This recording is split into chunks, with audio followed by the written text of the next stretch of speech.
I used to believe love was something loud, big gestures, big promises, big feelings that hit you all at once.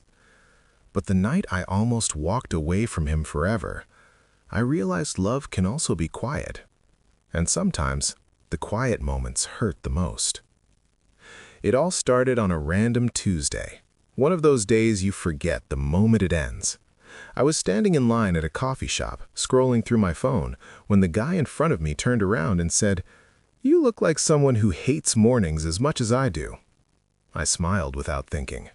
That was the first time I met Daniel. We talked for maybe 3 minutes, about coffee, about work, about nothing important.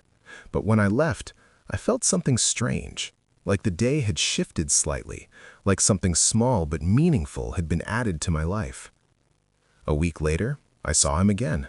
Same coffee shop, same time. This time, he asked if I wanted to sit with him. That turned into a habit. Coffee became lunch, lunch became dinners that lasted too long. Daniel wasn't flashy. He didn't try to impress me. He listened, really listened. When I talked, he didn't interrupt or wait for his turn. He paid attention, like my words mattered. And that's how I fell in love. Slowly, without noticing. 6 months later, we were inseparable. But here's the thing no one tells you about love. Sometimes two people can love each other deeply and still hurt each other in ways they never intended. Daniel had a past he didn't like to talk about, a failed engagement, a family that expected perfection. Whenever things got emotional, he shut down. And I did the opposite. I needed reassurance, words, clarity. At first, we balanced each other. Then, slowly, the cracks appeared. He started staying late at work. Messages got shorter. Silences got longer. Whenever I asked if something was wrong, he'd smile and say, "You're overthinking." But I wasn't. I could feel him slipping away, inch by inch, while still standing right next to me. One night, I finally said what I'd been holding in for weeks. "I feel like I'm loving you more than you're loving me." He didn't answer right away. When he finally spoke, his voice was calm, but distant. "I care about you. I don't feel things the way you do." That sentence broke something inside me. Not because he didn't love me, but because he didn't fight for me.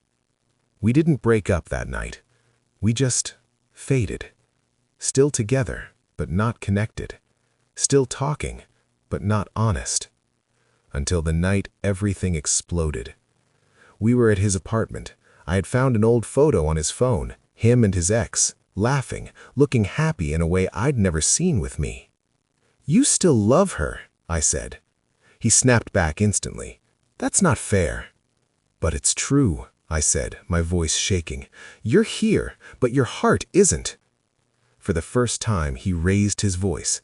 "I'm tired of feeling like I'm not enough for you." The room went silent. I stared at him, tears burning my eyes. "I never asked you to be more," I whispered. "I just asked you to be present." That was the night I walked out. For weeks, we didn't speak. I cried. I doubted myself. I replayed every moment, wondering if loving him had been a mistake. Then, one evening, my phone rang.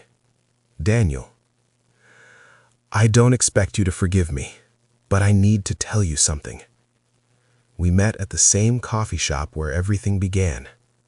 He looked different, tired, honest. "I've spent my whole life running from feelings. When I realized I might lose you, I didn't get scared. I got empty." He paused. "And that scared me more than anything." I didn't respond right away. "I don't want to love someone halfway," I said finally. "I can't survive that again." He nodded. "I know. And if you give me another chance, I won't promise perfection. I'll promise effort." That was the moment I realized something important. Love isn't about who feels more. It's about who's willing to grow. We didn't magically fix everything. We argued. We struggled. Some days were heavy. But this time, he stayed. And this time, I learned that love doesn't have to hurt to be real. Because real love isn't loud.